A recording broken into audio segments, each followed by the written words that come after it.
السلام علیکم ورحمۃ اللہ وبرکاتہ۔ محترم علماء کرام اور بہت ہی اصحاب علم و فضل، مشائخ اعظام،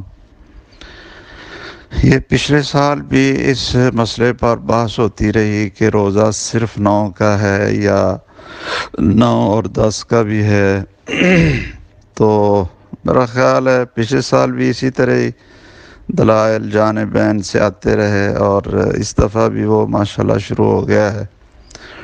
میں نے پچھلے سال بھی کچھ گزارشات کی تھیں، تو اب بھی میں اپنی جو ناقص علم اور سمجھ کے مطابق چند باتیں عرض کرتا ہوں۔ امید ہے کہ آپ حضرات ان پر بھی غور فرما لیں گے۔ پہلی بات یہ ہے کہ بالاتفاق تمام اصولیوں کے خبر کا نسخ نہیں ہوتا۔ خبر جو ہوتی ہے وہ منسوخ نہیں ہو سکتی، کیونکہ خبر کا نسخ یستلزم خلاف الواقع والکذب۔ اس لیے یہ ممکن نہیں ہے کہ آپ نے ایک خبر دی ہو اور پھر آپ اس کو منسوخ کر دیں۔ خبر کا نسخ ہوتا ہی نہیں۔ تمام اصول فقہ کی کتابیں آپ نکال کر دیکھ لیں تو یہ رسول اللہ صلی اللہ علیہ وسلم نے خبر دی ہے، صوم یوم عاشوراء یکفر السنۃ الماضیہ۔ یہ ایک خبر ہے، ایک فضیلت ہے۔ اب اس کو منسوخ قرار دینا کسی نص قطعی بھی کوئی نہیں ہے، اور ایسے ہی ظنون اور تخمینات کے ساتھ یہ چیز بالکل ناقابل فہم ہے۔ دوسری گزارش یہ ہے کہ یہ جو حدیث ہے لا اصومن التاسع، اس میں جو اس کو بیان کرنے والے ہیں وہ سیدنا عبداللہ ابن عباس ہیں رضی اللہ تعالی عنہما، اور وہ خود کہتے ہیں، ان سے پوچھا گیا عاشوراء کے روزے کے بارے میں، جیسا کہ مصنف عبدالرزاق میں ہے اور اسی طرح سنن الکبریٰ بہقی میں ہے، بالکل صحیح سند کے ساتھ۔ تو انہوں نے فرمایا کہ صوم التاسع والعاشرہ خالف الیہود۔ اب وہ سمجھ رہے ہیں کہ یہودیوں کی مخالفت اس طریقے سے بھی ہو جاتی ہے کہ 10 کے ساتھ 9 کا روزہ رکھیں تو یہ یہودیوں کی مخالفت ہو جاتی ہے۔ تو اب ایک فقیہ صحابی وہ خالف ہو کا بھی ان کو معنی ہمیں شک رہے کہ پتہ نہیں خالف ہو کا جو ہمیں معنی بڑا سمجھ آ رہا ہے کہ وہ اس دن روزہ ہی نہ رکھا جائے، تو یہ عبداللہ بن عباس رضی اللہ تعالی عنہما وہ نہیں یہ سمجھ رہے۔ اور ویسے بھی جو ایک حدیث اس کو شیخ البانی نے تو صحیح کہا ہے کہ لا تصوموا یوم السبت الا فیما افترض علیکم، کہ اکیلا جو ہے نا یہ جو روزہ ہے ہفتے کے دن کا، اس سے رسول اللہ صلی اللہ علیہ وسلم نے منع فرمایا۔ لیکن اگر ساتھ جمعہ کا ملا لیا جائے یا ساتھ ہفتے کے دن کے ساتھ اتوار کا ملا لیا جائے، یہ خود بھی رسول اللہ صلی اللہ علیہ وسلم ملا کر روزہ رکھ لیتے تھے، تو یہ من وجہ ایک مخالفت ہو جاتی ہے۔ اسی طرح جو یہودی تھے وہ جوتا پہن کر نماز نہیں پڑھتے تھے۔ ہمیں یہ نہیں کہا کہ نماز ہی نہ پڑھو، یہ کہا کہ جوتا پہن کر نماز پڑھو، یہ ان کی مخالفت ہو جائے گی۔ یہ من وجہ مخالفت ہو جاتی ہے، اور انسان ان کی تشبہ سے بچ جاتا ہے۔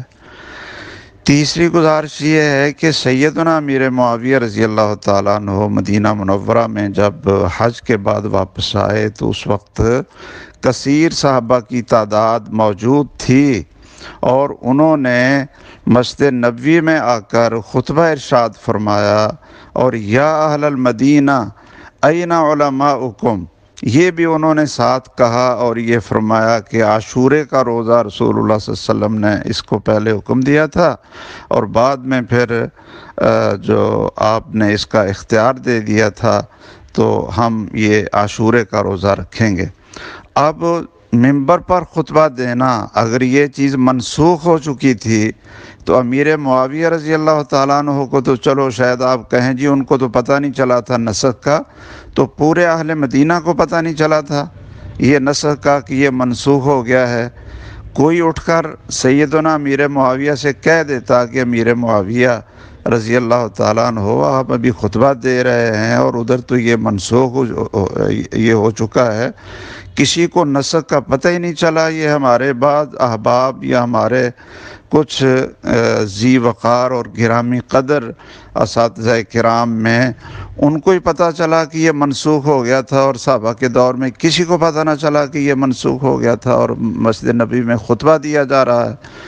تو اسی طرح جو یہ بات ہے کہ لاسومن نتاسیہ کی دلالت قطعی ہے، یہ دلالت قطعی کیسے ہو سکتی ہے؟ آپ یہ کہہ سکتے ہیں کہ اس کا مفہوم مخالف جو تاسع کا ہے، وہ مفہوم مخالف یہ ہے کہ نہ 10 اور نہ 9، لیکن جب مفہوم مخالف کے خلاف منطوق آ جائے تو پھر مفہوم مخالف تو مراد ہی نہیں ہوتا۔ اور کئی ایسی جگہیں موجود ہیں، لا تحرم الرضعۃ والرضعتان، اب الرضعتان کا معنی نہ ایک ہے نہ دو ہیں، لیکن پھر بھی ہم کہتے ہیں کہ 3 بھی حرام نہیں کرتے، 4 بھی حرام نہیں کرتے، چونکہ آگے منطوق آ گیا کہ 5 حرام کرتے ہیں۔ تو اس لیے یہ کوئی مضبوط دلیل نہیں ہے کہ تاسع کے لفظ کو پکڑ کر جس سے کسی صحابی کو سمجھ نہیں آئی بلکہ صحابہ کو اس کے خلاف سمجھ آئی، وہ ہم لے کر اس کو بیٹھ جائیں۔ تو بہرحال میرا تو رجحان جو ہے نا ناقص اپنی سمجھ کے مطابق یہی ہے کہ اس خبر کو منسوخ کہنا یہ ایک بہت بڑی جرأت ہے، یہ ذرا آپ اس پر غور کریں۔ اور سیدنا عبداللہ بن عباس کا یہ فتویٰ صحیح سند سے، اس پر آپ غور کریں۔ سیدنا امیر معاویہ رضی اللہ تعالیٰ عنہ کے خطبے کے اوپر آپ ذرا غور کریں۔ اور اسی طرح اعداد میں اور بھی کئی جگہ پر، ایک جگہ پر رسول اللہ صلی اللہ علیہ وسلم نے فرمایا کہ صلاۃ الفضل تفضل صلاۃ الجماعت تفضل علی صلاۃ الفضل ب27 درجہ، ایک میں کہا ب25 درجہ۔ تو یہ کون سا کوئی تناقض ہے؟ یہ کوئی تناقض نہیں ہوتا اعداد میں جب اس کے اور دلائل مل جاتے ہیں۔ بہرحال میں لمبا نہیں کرتا، اگر آپ نے اس کو کوئی ساتھی محسوس نہ کرے، میں نے اپنی سمجھ کے مطابق عرض کر دیا ہے، باقی آپ سے معذرت کا خواستگار ہوں۔ السلام علیکم ورحمۃ اللہ وبرکاتہ۔